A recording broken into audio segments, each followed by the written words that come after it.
version japonaise, version française. Est-ce que ça vous intéresserait que je vous propose une vidéo spéciale vinyle 45 tours, français, japonais, manga? J'ai eu plusieurs demandes de votre part, alors est-ce que je fais cette vidéo ou pas? Aidez-moi dans les commentaires. Générique.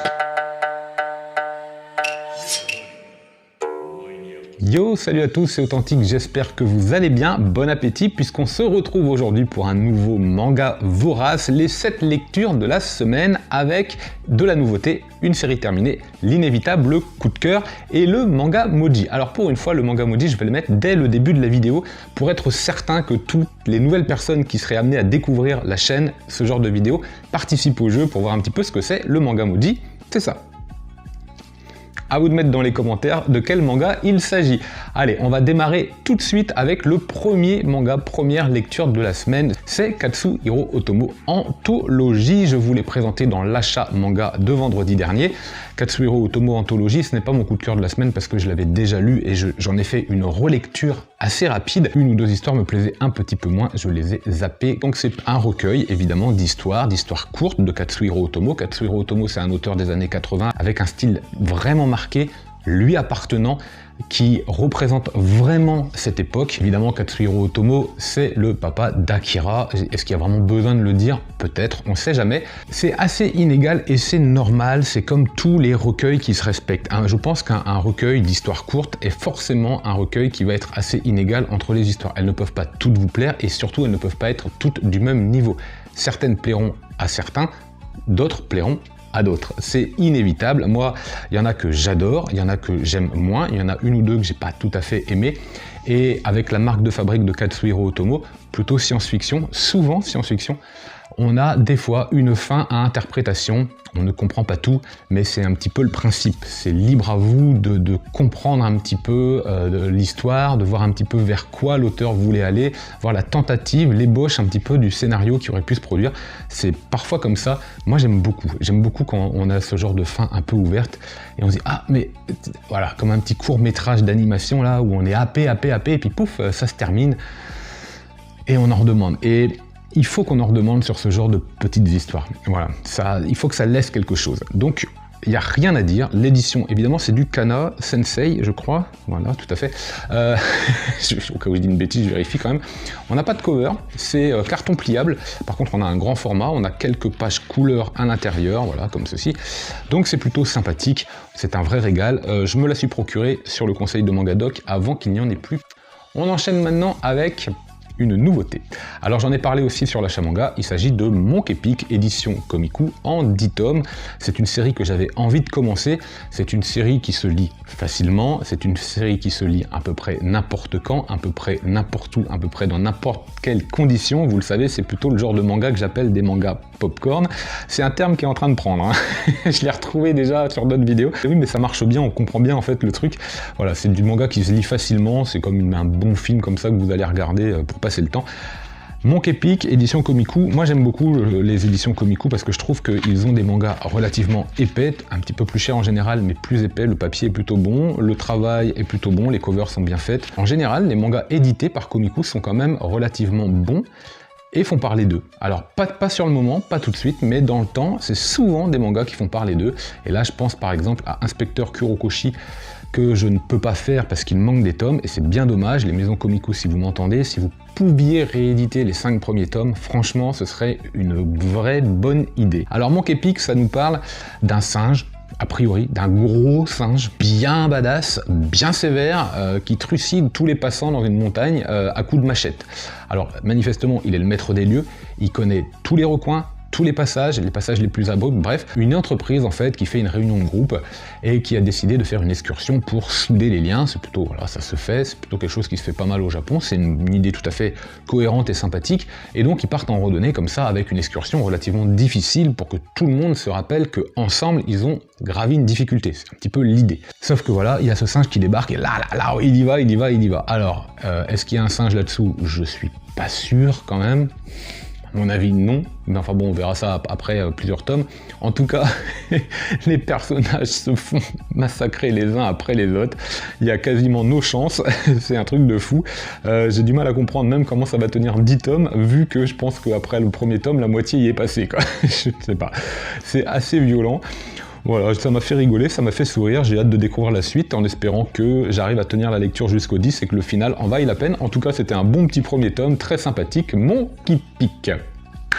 Next, c'est pas souvent que j'ai des déceptions, mais là, je vous le dis, c'est la première vraie grosse déception de 2021, c'est Alice in Borderland Retry par Ao Aso, tome 2 et dernier tome de ce retry.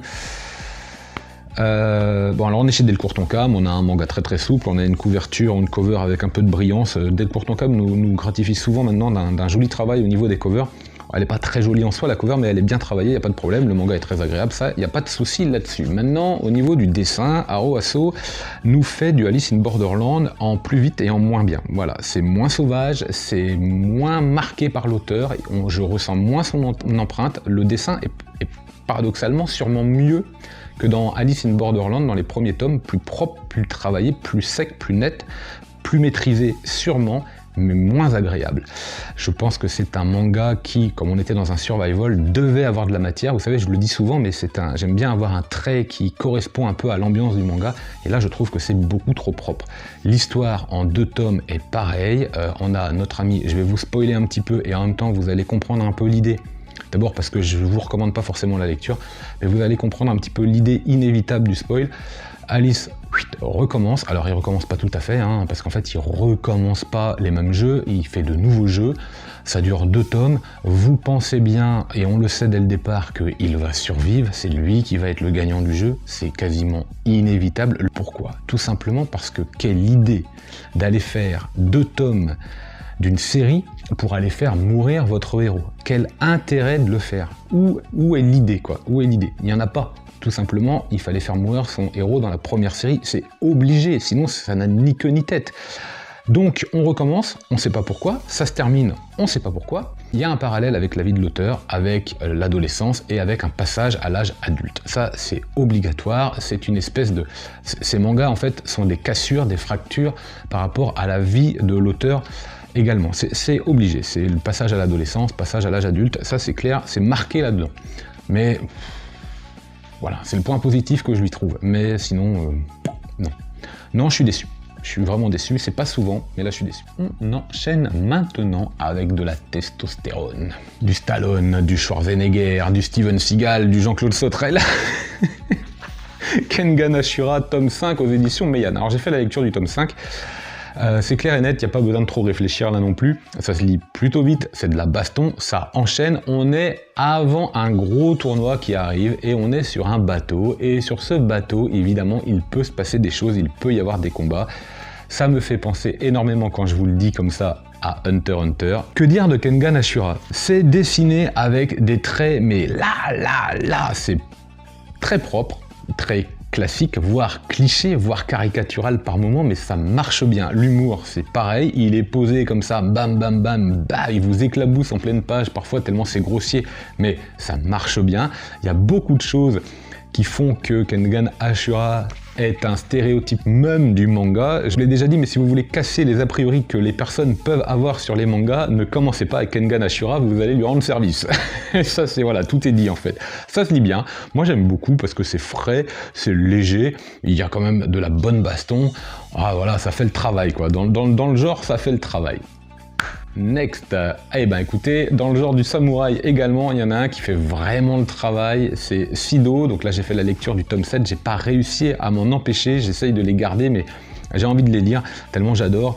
Tsutomu Takahashi, franchement, nous régale par son trait, nous régale par son scénario, nous régale par l'énergie de son dessin, par l'énergie de ses personnages.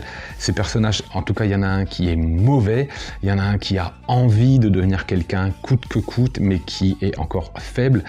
C'est dur. C'est violent pour lui, il s'en prend plein la tronche, ils s'en prennent plein la tronche, ils réussissent des choses mais ils en ratent, c'est rythmé, c'est vif, il y a une personnalité, on a 3 personnages là qui ont une personnalité incroyablement bien travaillée, différente mais très marquée. Ah, c'est un vrai régal. Alors, on est chez Panini Comics, je vous l'ai pas dit, il y a un tome environ tous les mois, environ. On sera pas très loin de la fin de la série à la fin de l'année parce que je crois qu'il y a 18 tomes.